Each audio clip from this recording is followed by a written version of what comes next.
মুখ্যমন্ত্রী সেই ফাওয়ের রাজনীতিটাই করছেন। তাই ভোটের সময় তার মনে পড়ে এইসব প্রকল্প, ভোটের পরে এই প্রকল্পগুলো চলে না। মুখ্যমন্ত্রীও বুঝতে পেরেছে তো সর্বনাশ হয়ে গেল। মমতা ব্যানার্জি কত বড় বড় কথা বলেছিল, আমি একা, আমার কেউ নেই। ক্ষমতা আসার পরে দেখলাম তার এক গাদা ভাইপো। রাজ্যের মেধার সাথে ছেলে খেলা করা হয়। আজকে এই পরিস্থিতিটা বাংলায় এসেছে। আমার সন্তান যেন থাকে ভাতায় এবং পাউচে, তার ফ্যামিলির কেউ কন্যাশ্রী, রূপশ্রী, যুবশ্রী, তারপরে কি যেন লক্ষ্মী ভান্ডার অ্যাপ্লাই করে। রাজ্যের মুখ্যমন্ত্রী 11 সালে ক্ষমতায় আসলেন, কলকারখানাহীন মরুভূমির মধ্যে তিনি আসলেন। এই মরুভূমিতে মরুদ্যান করার সুযোগ যে পথটা ছিল সেই পথে তিনি গেলেন না, বরং মরুভূমির মধ্যে আরো যদি কিছু থাকে সেটাকে লুটে পুটে খাওয়ার পদ্ধতির সহজ রাস্তাটাই গেলেন এবং মরীচিকা তৈরি করে বেকারদের, সংখ্যালঘুদের দিয়ে ভোট রাজনীতিটার পথটাই তিনি ধরলেন। কি রকম? বহু পুরনো একটা ব্যান্ডের গান আমার খুব মনে পড়ছে, জানি না রাজ্যের মুখ্যমন্ত্রী ওই গানটাকেই তার সরকারের পলিসির পার্ট হিসেবে ধরে নিয়েছিল কিনা, যে তোমরা খাবে মুড়ি মুড়কি, আমরা চিকেন চাও, আমরা হলাম এসেনশিয়াল, সাধারণ জনগণ হলো ফাও। মানে তৃণমূল হলো এসেনশিয়াল, তৃণমূল নেতারা, সাধারণ মানুষ হলো ফাও। তাই হচ্ছে ফাওয়ের খাতায় এই বেকাররা। রাজ্যের মুখ্যমন্ত্রী বলছে 200% কাজ হয়ে গেছে, 2 কোটি বেকারকে উনি চাকরি দিয়ে ফেলেছেন, প্রচুর ইন্ডাস্ট্রি হয়েছে। তারপরে চিত্রটা আমরা কি দেখলাম? রাজ্য সরকারকে বলতে হচ্ছে 100 দিনের কাজে আমরা 1 নম্বরে, এমএসএমইতে আমরা 1 নম্বর, পানের দোকান, সিগারেট দোকান, মদের দোকান সব এমএসএমইর অংশ, তারপরে আমরা 1 নম্বর। আমরা কি দেখলাম? টেট পরীক্ষায় সামান্য কয়েক হাজার সিটের জন্য বছর 7-8 আগে 35 লক্ষ ছেলে মেয়েরা বাদর ঝুলা হয়ে পরীক্ষা দিতে গেছিল। হাড়ির হালটা আমরা সেদিনকা বুঝেছিলাম। আমরা আরো বুঝি প্রতিদিন হাওড়া শিয়ালদা স্টেশন চত্বরে গেলে যে আমরা লেবার সাপ্লাই স্টেট, দক্ষিণের রাজ্যের লেবার সাপ্লাই করি। আমরা আরো বুঝতে পারলাম এবার, যখন 2013 সালে যুবশ্রীর ঘোষণা করা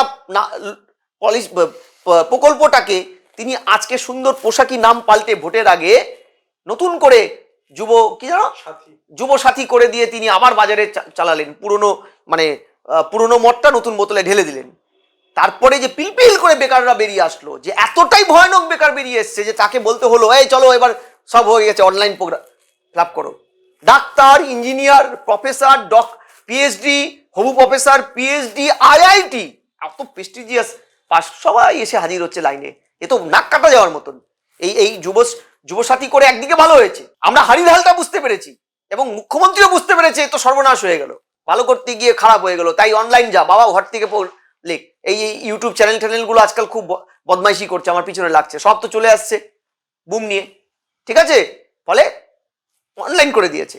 এই যে রাজ্য সরকার ক্ষমতায় আসার আগে মমতা ব্যানার্জি কত বড় বড় কথা বলেছিল, আমি একা, আমার কেউ নেই। ক্ষমতা আসার পরে দেখলাম তার এক গাদা ভাইপো, ভাই, সবাই কোনো না কোনো পদে বসে আছেন। কেউ ফুটবল একাডেমি, ক্রিকেট একাডেমি, ওই একাডেমি, সেই একাডেমি, ঠিক আছে। ভাইপো বাড়ি বানিয়ে ফেললো, সেই এক্সকেলেটার 2 কোটি, ঝাড়বাতি, আর কালীঘাটের নাকি সব জমি তারা কিনে ফেলেছে। অন্তত বিরোধীরা তাই বলে এবং তৃণমূল এর প্রতিবাদ করে কোনো মামলা টামলা করেনি। তার মানে মেনে নিলাম, ওরাও স্বীকার করে নিচ্ছে। এই যে সাধারণ মানুষ কি পেল? সাধারণ মানুষ তো ফাও হয়ে গেল। সাধারণ মানুষ তো ফাও। তুমি পাচ্ছ ডোল। দেখো ডোল, এই যে ডোল দান প্রকল্প আমি খারাপ বলি না, কোনো অর্থনীতিবিদই খারাপ বলে না, কিন্তু ডোল বা অনুদান ভিত্তিক অর্থনীতি যদি সর্বেসর্বা হয়ে দাঁড়ায়, সবকিছুই ডোল, তখন অর্থনীতির ক্ষতি হয়, শিল্পায়নের ক্ষতি হয়, সে রাজ্যের আলটিমেট পরিকাঠামোর ক্ষতি হয় এবং রাজ্যের মেধার সাথে ছেলে খেলা করা হয়। আজকে এই পরিস্থিতিটা বাংলায় এসেছে। ডোল প্রয়োজন, কিন্তু ডোল কাদের জন্য প্রয়োজন? সমাজে সেই সেক্টরের জন্য যারা কিছু করতে পারে না। কিন্তু আজকে রাজ্যের ইঞ্জিনিয়ার, ডাক্তার থেকে শুরু করে সব স্তরের মেধাবীদের হয় রাজ্য ছাড়তে তিনি বাধ্য করছেন। আর এই রাজ্যে থাকলে তোমাকে ওই পার ডে 50 টাকা, তৃণমূল নেতা ময়নাগুড়ির, উত্তরবঙ্গের ময়নাগুড়ির সেই নেতার ভাষায় যে 50 টাকা পার ডে গুটকা পান কেনার জন্য দিদিমণি দিয়েছেন। ভাইরাল হয়েছে বিশ্বজিৎ সেন, কোনো তৃণমূল নেতা তার প্রতিবাদ করেনি। অর্থাৎ সেই ভরতচন্দ্র রায়গুণাকরের বিখ্যাত অন্নদামঙ্গলে আমরা ছোটবেলায় পড়তাম, ঈশ্বরীর কাছে পাটুনি চাইছে, গরিব পাটুনি, আমার সন্তান যেন থাকে দূরে ভাতে। মানে বাঙালির চিরায়ত একটাই স্বপ্ন, আমার সন্তান দুধে ভাতে থাকে। মমতা ব্যানার্জি যেন সেই ঈশ্বরী পাটুনির জায়গায় বাংলার মানুষকে দুধে ভাতে থাকার জায়গায় তোমার সন্তানকে আমি ভাতা এবং পাউচে রাখলাম, আমার সন্তান যেন থাকে ভাতায় এবং পাউচে, এই স্লোগানে পরিণত করে দিল বাংলার পুরো অর্থনীতি, সমাজনীতি এবং রাজনীতিকে।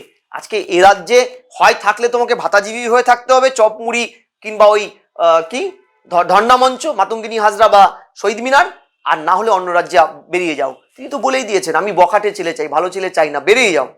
বাস, বাংলার ভবিতব্য তাই, বেরিয়ে যাওয়া, তাই চলছে। তার ফ্যামিলির লোকের চোখের প্রবলেম হলে কি স্বাস্থ্যসাথীর কার্ডে চোখ দেখাতে যায়, দুবাই হয়ে চলে যায় আমেরিকায়, তাই তো যায়। তার ফ্যামিলির কেউ কন্যাশ্রী, রূপশ্রী, যুবশ্রী, তারপরে কি যেন লক্ষ্মী ভান্ডার অ্যাপ্লাই করে কি? কোনো প্রয়োজন নেই। ওই যে বললাম না যে আমরা হলাম এসেনশিয়াল, তৃণমূল নেতারা খুব ভালোভাবে বললে ব্যানার্জি পরিবারের সবাই হলাম এসেনশিয়াল, সাধারণ মানুষ হলো ফাও। তা আমরা ফাওয়ের খাতায় আছি, মুখ্যমন্ত্রী সেই ফাওয়ের রাজনীতিটাই করছেন। তাই ভোটের সময় তার মনে পড়ে এইসব প্রকল্প, ভোটের পরে এই প্রকল্পগুলো চলে না, বন্ধ করে দেয়, তখন মানুষ আর জানতেও যায় না। এই ভোটের কথা মাথায় রেখেই অগস্টেরটা টেনে এপ্রিলে করেছেন। ধার করে ভাই ঘি খাওয়াচ্ছে বেকার ছেলে মেয়েদের, বোঝো ঠেলা। 8,000 কোটি টাকার উপরে ধার, সন্তান জন্ম হচ্ছে 80-90 হাজার, 1 লাখ টাকা ঋণ নিয়ে, সেই রাজ্যে ধার করে আর কতদিন তুমি ঘি খেতে পারবে? খেয়ে নাও। বেকার ছেলে মেয়েরাও বুঝে নিয়েছে টাকাটা কারো বাপের নয়, জনগণকেই শোধ করতে হবে। তাই জনগণের টাকাটা আমরা নেব, কিন্তু ভোট কাকে দেব সেটাও আমরা সিদ্ধান্ত নিয়ে ফেলেছি, জনগণ ডিসাইড করে ফেলেছে। দেখো না, খেলাটা শুরু করেছিল মমতা ব্যানার্জি, খেলাটা কোন দিকে গড়ায় জনগণ সব জানে। দেখো না, বিরোধীরা বিকল্প হতে পারলে আজকে এই দুর্দিনটা হয়তো দেখতে হতো না। বিরোধীরা ছত্রক খান, ঠিক আছে, তাই আজকে হয়তো এই পরিস্থিতি আমাদের দেখতে হচ্ছে। Wait and see. বিরোধীরা বলে মানে বিরোধী একমাত্র আছে বিজেপি, যদি আমি বিধানসভার আসন সংখ্যা হিসেবে ধরি, তাহলে আর বিরোধীরা হচ্ছে না। শোনো, সব বিরোধীকেই আমি বলছি, শুধু বিজেপি কেন হবে? কেন বাম কংগ্রেস করতে পারছে না, সাবস্টেন করতে পারছে না? কেন মানুষের কাছে ওরা পৌঁছাতে পারছে না বেসিক ইস্যুতে? তাদের ঘর কেন ভাঙছে? আমি শুধু বিজেপিকে কেন বলছি? আমি তো শুরুতেই করেছিলাম 77, এখানে শূন্যর চাইতো দুর্বল, 0.77 থেকে বেশি। ফলে বিরোধী জনগণ দেখেছে 5 বছর। মাথায় রাখো, দীর্ঘদিন একটা শাসক থাকলে যেমন লোকের মধ্যে জনবিক্ষোভ তৈরি হয়, দীর্ঘদিন বিরোধীরা শাসক হতে না পারলেও কিন্তু তাদেরকে লোকে রাস্তা করে ফেলে দেয়। কংগ্রেস যেমন সাইনবোর্ড হয়ে গেছিল, ঠিক এই জায়গায় যেন বিজেপি না নিজেকে নিয়ে যায়। মানুষ কিন্তু আখিরে শাস্তি দেয় এবং মানুষের মার ভয়ানক।